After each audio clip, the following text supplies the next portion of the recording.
Here's a brief but annoying message to let you know that you could have first heard this episode 9 months ago if you were a subscriber to our Iron Filing Society Patreon offering. For the price of a pint and a St Clement's each month, you can get up to 4 episodes a week, 9 months before the rest of the world gets them. Early access to regular episodes, lots of other marvellous benefits, and there's absolutely no adverts or brief but annoying messages like this that will get right on your ticks. Find out more and subscribe now at tftimemachine.com/ironfilings. Here we go, here we go, here we go, here we go, this is it! This is Top Flight Time Machine. I am Andy Hotbody Dawson. Bow, bow, bow. I'm Sam Nifty Delaney, so what? Welcome along to the Melchester Odyssey. Once again, I have in my left hand the 7th of April 1984 issue of Roy the Rovers. 22 pence it costs now. Went up recently. I like this cover because it doesn't have like a border around the outside. Or usually there's a band across the top where the Roy the Rovers logo is, but the entire picture, the entire cartoon takes up the whole of the page. Looks good, looks modern. Yeah. I'm into it. So what's happening? Villa fans, it says, a call to action if you're a Villa fan. See Steve McMahon inside. So Steve McMahon is there on the centre pages, I guess, on the sign, please. There he is, a young Steve McMahon, looking every inch the hard case. Oh, yeah. But skillful hard case. Yeah, I actually don't remember Steve McMahon at Villa at all. I only really became McMahon aware when he transferred to Liverpool. Yeah. And then he was at Everton as well, wasn't he? Yeah, maybe. Crossed the I think Mersey divide. I think it's like he was one of those. I think I might be wrong about this. That he was one of those players who seemed to just be a job in like sort of top level, but a journeyman midfielder, and then suddenly Liverpool identified him and plucked him out of that, and that's when he became like an England international and a bit of a big deal. But before that, I think he'd just been keeping his head down and doing a decent job in midfield for Villa and Everton. He started at Everton, then went to Villa. In '83, he went to Villa. So that'll have been just before Everton started winning stuff. But yeah, and then he went when he went to Liverpool. It was from that great Liverpool team in about '88 when they had Aldridge and Beardsley and Barnes. They bought them all sort of at once, I think, didn't they? And they did a big overhaul of the team, and it was immediately brilliant. There was no bedding in time back then. Like, was it 85? 85, he was signed for Liverpool. But he was the Everton captain. Right. And, okay. I'm probably wrong about him. I just didn't know about him until he was at Liverpool. I think he's one of them players who was a player's player, where they'd all say, which player would you always have on your team with you? They'd all say, like, Steve McMahon. Yeah. He was a right hard cunt, wasn't he? Unsung heroes. Yeah. Played for Liverpool till 91, then he went to Manchester City to 94. So he had 15 years really at pretty much top clubs, because Man City will have been in the top league, and then he went to Swindon as player manager. I've got to say he looks absolutely great in the picture, and he really does actually. He looks great in the picture, and the Villa kit that he's wearing is a fucking classic. That is a really good Villa kit. Yeah. Probably the greatest. It's got the blue V-neck. It's got those shadow stripes in it. Blue V-neck, claret body with shadow stripes, and blue panels underneath each armpit. Lovely.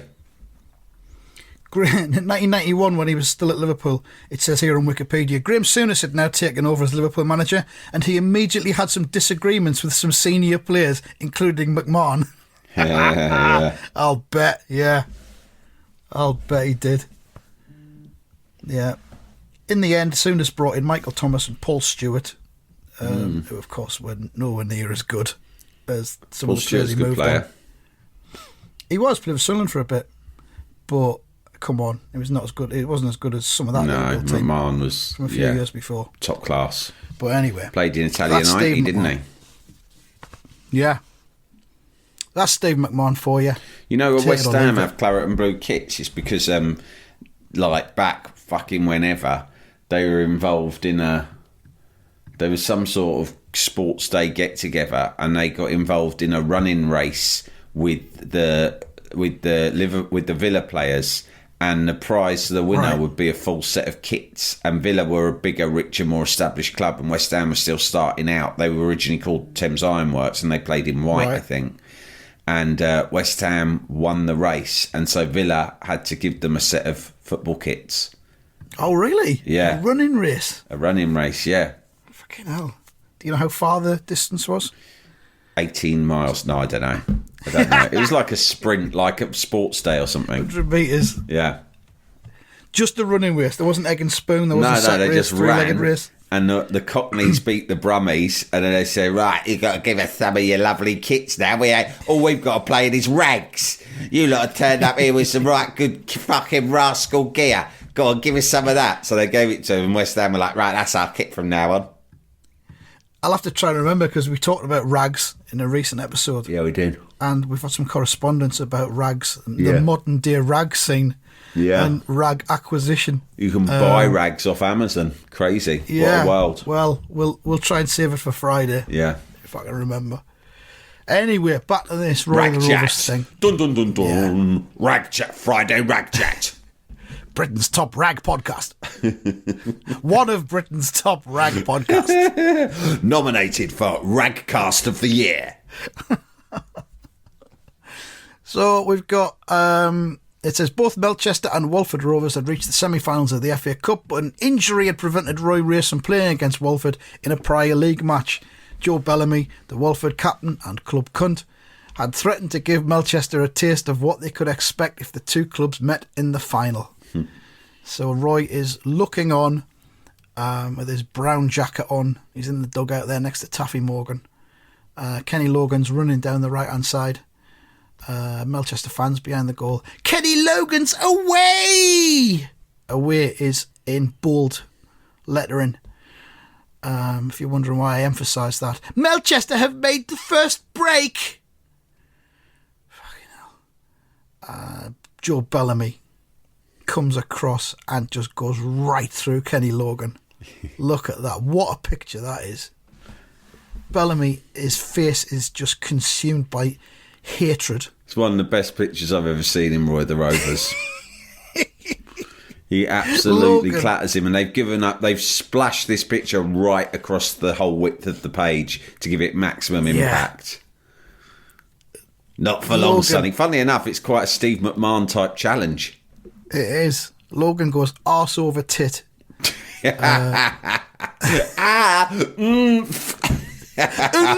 says. And Bellamy responds to the crowd saying, Melchester made the first break, by saying, not for long, Sonny, as he ploughs into Logan. And then someone at the side shouts, that's the stuff, Joe. Great tackle. And then Bellamy immediately stares down Roy in the dugout. Mm-hmm. And he's like kind of crouching in an aggressive stance. And he just says to Roy, pity it wasn't you, Rice. But you knew what to expect when you came back to Walford. That injury, in inverted commas, came at just the right time, didn't it? He doesn't actually do the sort of bunny ears thing with his fingers, because that didn't exist back then in the 80s. No. But they've nevertheless written injury in quote marks, so he's obviously communicating the sort of sarcasm somehow to Roy. It with some sarcasm, yeah. But such aggression. Bellamy's pumped right up for this. If only he'd been like this when Roy was at Walford. I hate you with every fibre of my body. Really? I never think about you at all. Sorry, what was your name again? Yeah.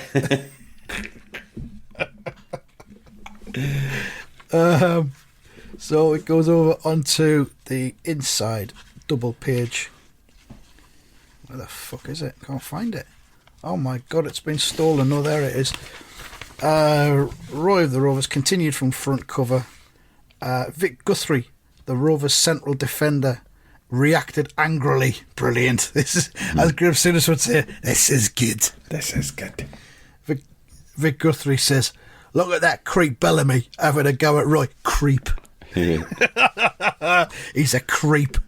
Creep. Look at him with his fucking moustache. Look at that creep Bellamy having a go at Roy. I'd like to rip that moustache clean off his face and eat it right in front of him. Look at that fucking sex case, Bellamy. I'd like to roll it up and stick it up his cockhole. I'd like to smoke it and blow the smoke of it into his mother's face. Don't bring his mum into it. Well, he started it. Look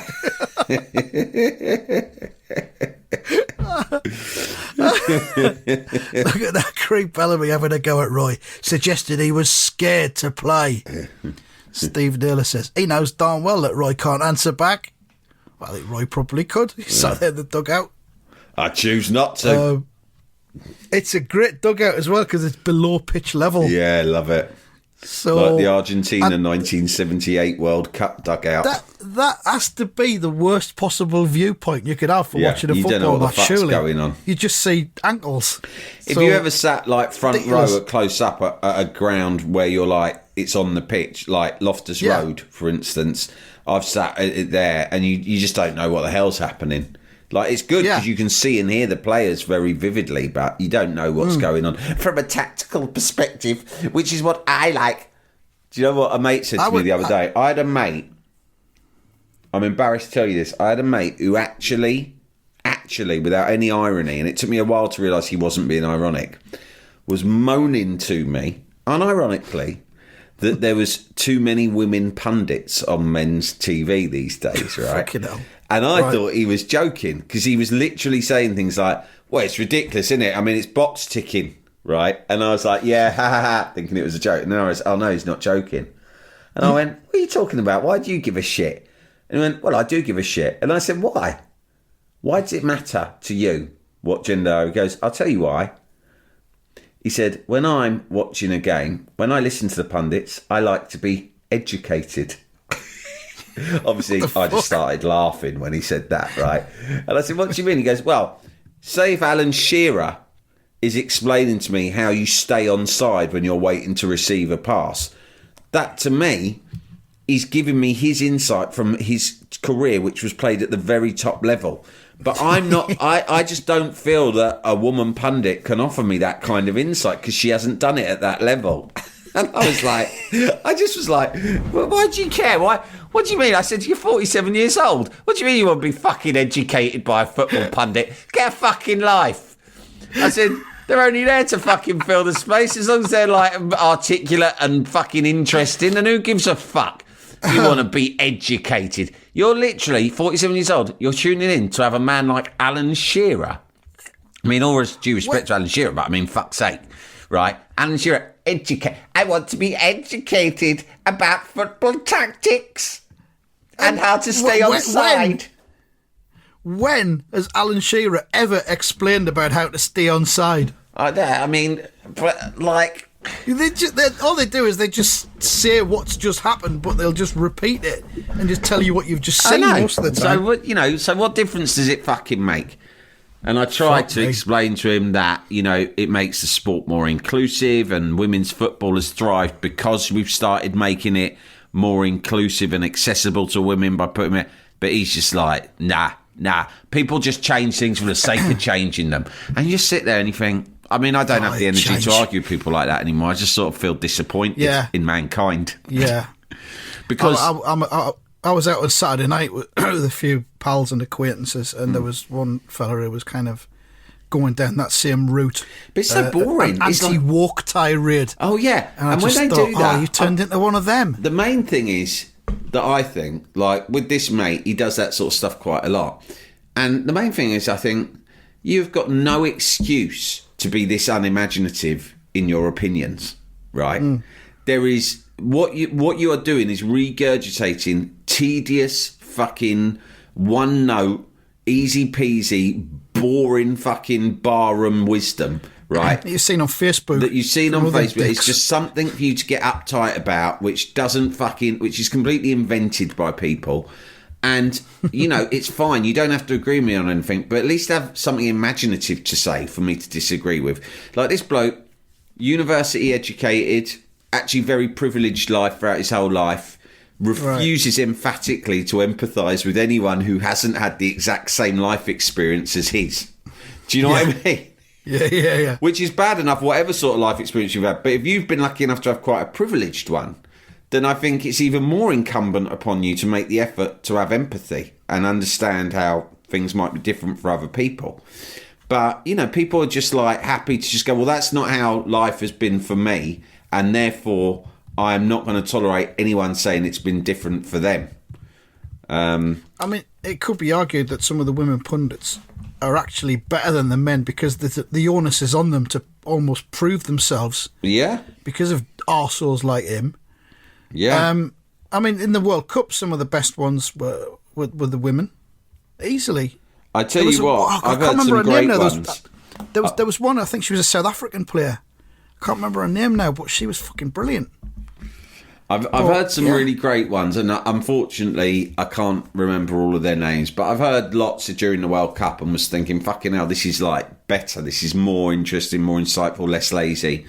But I did notice that one of them made a couple of like tiny kind of minimal faux pas. I think, you know, there was some sort of like... Yeah. And the thing is about it is that, first of all, the only people responding to that, it's like so Lampard to respond to them. She's made a mistake. She said something wrong. Yeah. But the other thing is that I was remembering when I was a kid, male pundits did that constantly, and Coleman balls from Private Eye was celebrated, and they would release books of stupid fucking meaningless things that famous football pundits had said.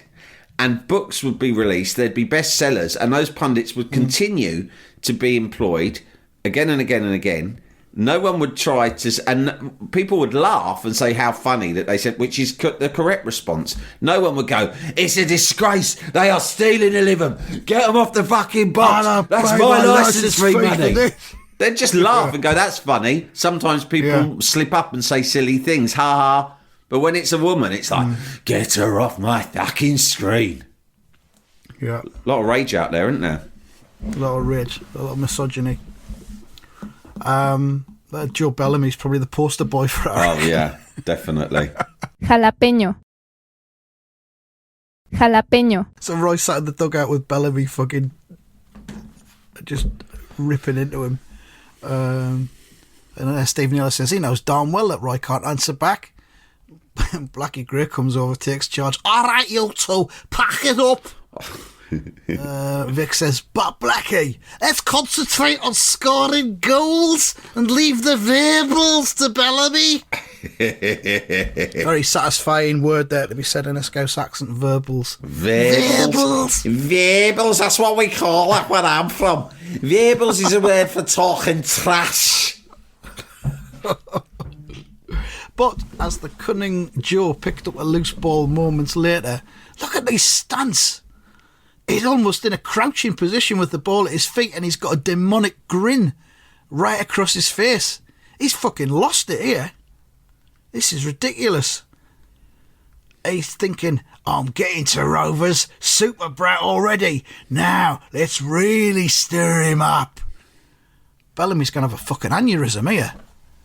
And Bellamy has the ball at his feet, and the entire speech bubble is in bold lettering. So the whole thing is just intensity.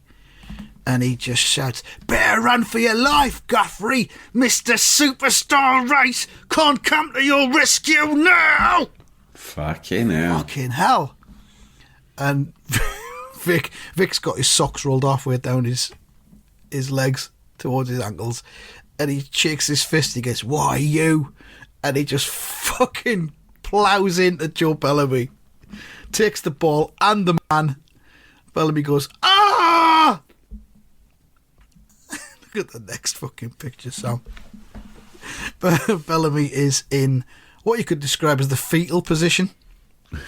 Rolling around on the turf. And he's saying, ow! My shin! Ah! He's absolutely buckled immediately at the first sign of anything getting dished back out to him. Super Brat has done him. Have that, cunt. Next time I'll be back for your moustache. Yeah. Better shave it off now while you got a chance. Of course, there's the crowd. Bellamy's rolling on the ground, howling with agony. I can't see why. Guthrie's tackle looked fair enough to me. And we look on, but Guthrie's getting booked. And Roy's watching it, and he says, but the ref's booking him. Vic's been punished for his past reputation. That's what happens. That's what happened to Lee Cattermole when he was at Sunderland. He'd get booked on reputation every week. Julian Dix used to get a lot of that. Yeah, I bet. Taffy says, that's exactly what Bellamy was hoping would happen. So, over the page. Now what? Vic was still complaining as a direct free kick was awarded to Walford.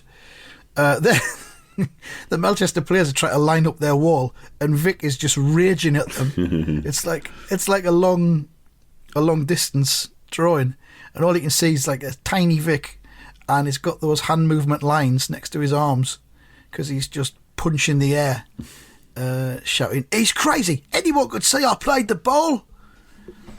One of his teammates says, "Vic, forget it. Get in the wall." Wall, always in inverted commas. Close the gap.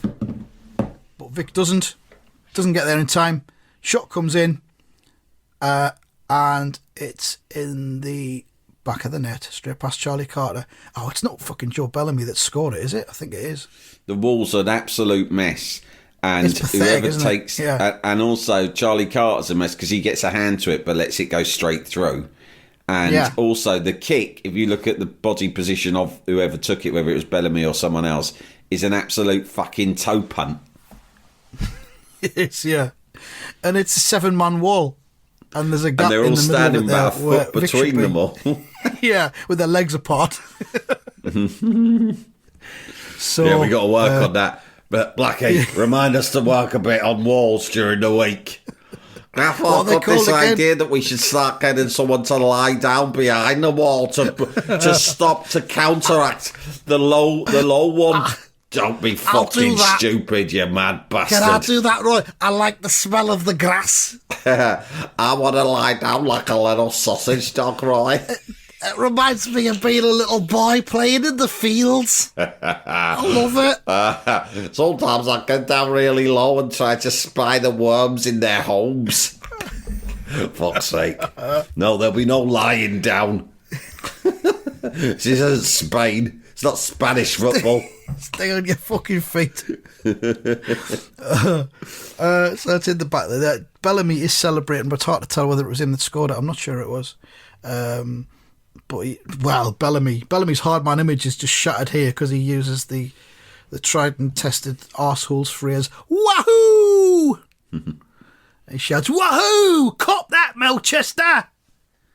Fans, you should have stayed at Walford, Racy. Who needs him now anyway? Fuck off. But then, this is what the fuck. We see Roy. Oh my God. In the dugout. And he's got Nat Gosden sitting next to him. Who I haven't seen for years, and I think has had a hair transplant in Turkey. Yes. Yeah. And the teeth. Yeah. Roy says, that does it. You better get warmed up, Nat. Right, all right. Says Nat Gosden. Oh, it's been a while, Roy, but I'll give it a best shot. I thought he'd be like player coach or something, but no, he's on the bench. Moments later, as Walford won a throw-in, crowd member, substitution! Substitution, exclamation mark. Flag kick, substitution! Race is pulling off Guthrie and sending on Grandad Gosden. Bellamy delivers a killer line. He's got rid of a brat and replaced him with a gnat. Tumbleweed. There's more where that came from as well. Bam! Enjoy your chicken in a basket. I'll be back later on with another 20 minutes. Go on, Joe. Long one. Chuck it straight into the girl mouth. It's a good job Bellamy's taking it, or the ball would go straight into his mouth. Someone shouts. Oh, says Joe. He might be slightly confused by it. And Gosden stood there in front of him with his arms folded. Because it's really weird. Stern-faced. Yeah. And he says, "Thee couldn't throw a football the length of a cricket pitch, lad." Royce deployed a stern northern codger. Yeah. A stern Yorkshireman. Yeah. Get on there, Nat. Undo him with your words. Get inside his knot, Nat. And Bellamy says, "Oh yes, you just watch this, Grandad." That's page 3. We go over to the 4th page of 4 later in the issue. What's on the page next? Let's have a quick look. It's a goalmouth incident between George Riley and Joe Corrigan. Watford versus Brighton.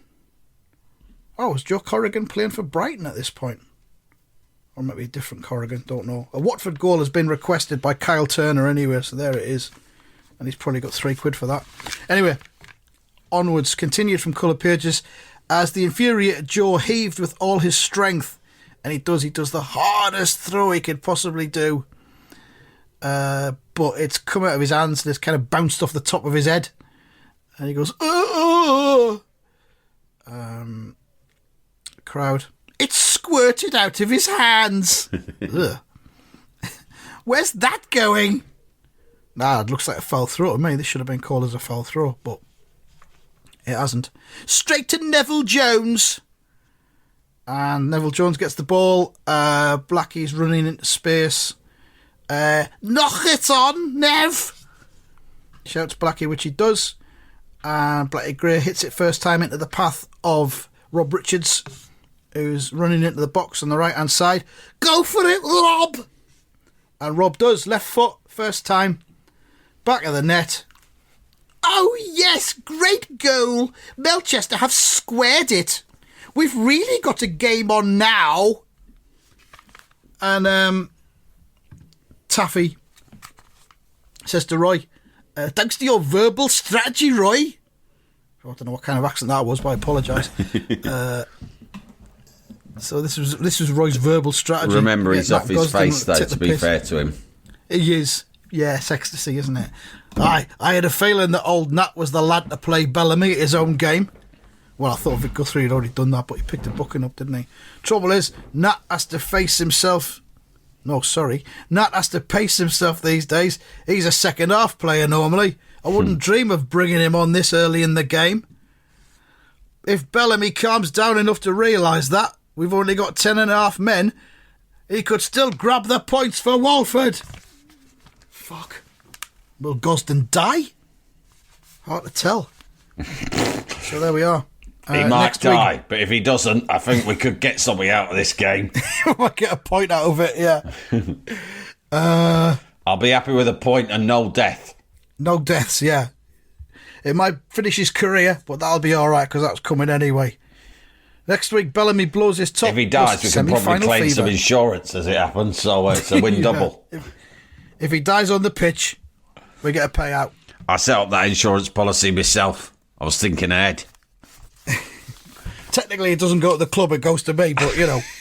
It's a weird workaround. It actually goes to a shell company in Gibraltar. But it ends up in my pocket. It's a consultancy company that I've set up, so it's sort of Melchester related. Nat is actually Nat. I squared it with Nat by making him co-owner, but the daft bastard doesn't realise the payout doesn't come unless he's dead and I inherit everything. So that's that. More for next week. Find out what happens. Marks out of 10 for that. 10. 10? Yeah, I'll give it a 10 as well. It's a 10. It was it. a 10 as soon as I saw that huge tackle, the drawing of fucking like Bellamy clattering. What's his name? Yeah. Gosden, The wasn't Bellamy it? No, not Vic Gosden. showdown. Yeah, it's just it's higher in impact. And if you look at the face of Joe Bellamy in the final frame as they're gearing us up for next week, he is contorted in rage. He almost looks like he's had a stroke. It's superb. Right, okay, back with more next time. Thank you very much and goodbye. Goodbye.